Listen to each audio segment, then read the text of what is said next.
Here we are, celebrating your 40th wedding anniversary. Congratulations. You have chosen a partner very wisely. Tell me, Didymos, what is the secret to such a happy marriage?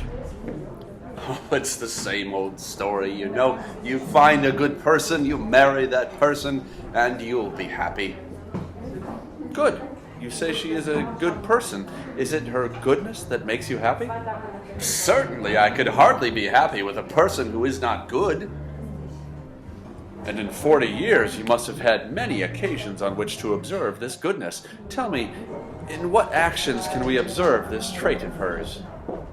Why, her goodness consists in her constancy to me. An admirable trait. You must be free from the stress and anxiety that some feel when they are separated from their partners. I can see by your smile that you are.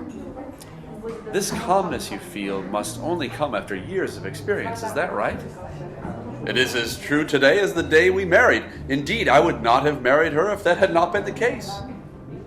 Fair enough. You say that this priceless love, this beautiful marriage, is like a gift from the gods. Indeed, she would make a perfect partner, and you seem to be lucky that she is yours.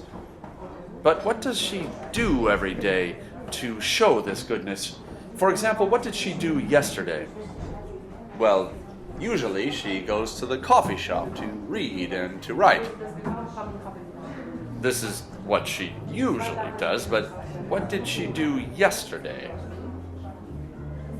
I admit, Julius, I do not know. I was lecturing in the Agora and did not see her after breakfast. Ah, so it was only this one day that you failed to keep tabs on her activities? But otherwise, you are aware of her movements and her actions? Well, now that you mention it, I have to admit that I frequently do not know what she gets up to during the day. You do not know what she does, yet you are confident in your love. You are certain that your marriage embodies a perfect union? Well, Julius, I'm afraid you're making me doubt. I am sorry, Didymos. This was hardly my intention. After all, I am here as a celebrant, and I intend no offense. In fact, I am perfectly happy to accept your premise of the perfection of your union. I remain curious, though, to know in what this perfection consists. Can you ever be entirely certain of her actions when she is not in your presence? I suppose not. And I'm sure you're right. There must be some other criterion for your happiness, then. You are happy in your marriage, but I am afraid my questions make you unhappy. Tell me, would your feeling of certainty be improved by round-the-clock observation of your wife? Should you monitor her constantly?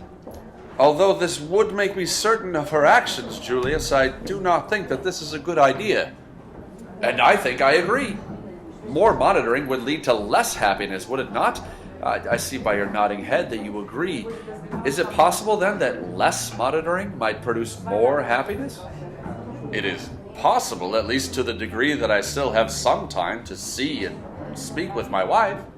Of course, Didymos. No one would think to separate such lovebirds. I can see, too, that you're ready to move on and entertain more guests, so allow me to move toward a conclusion. You say that your marriage brings you happiness thanks to your wife's constancy, yet you admit that you are not aware of all her actions, nor do you wish to be. Is not then the word for this condition faith? You must believe in a thing you cannot and will not see, and this belief forms one of the pillars of your life. Is this not the case? Indeed, that I would agree to. Faith is central to our marriage and to my happiness. Furthermore, since you have stipulated already that you cannot base your estimation of your wife on any constant observation of her person, I must ask, is this faith a characteristic of yours or hers? Why, surely she is faithful. I am beginning to lose patience with you, Julius. Do you have evidence to prove her faithfulness? You do not, but do not hang your head, for surely no lover has ever had such confidence. It must be impossible to reach a conclusion about your lover's faithfulness. Of what, then, can the lover be certain? Julius, out of exasperation, I can answer only that I am certain of my own faith. This must be enough. And I am sure it is. You have proved your love to be no less than any other person's, and at the same time you have shown us that it is not only you as a couple we should celebrate, but you as individuals. Congratulations, sir. I see now your aim, Julius, and I admit I am wiser now. Oddly, I find myself more fond of my wife now. I am proud of my faith and look forward to another 80 years of marriage.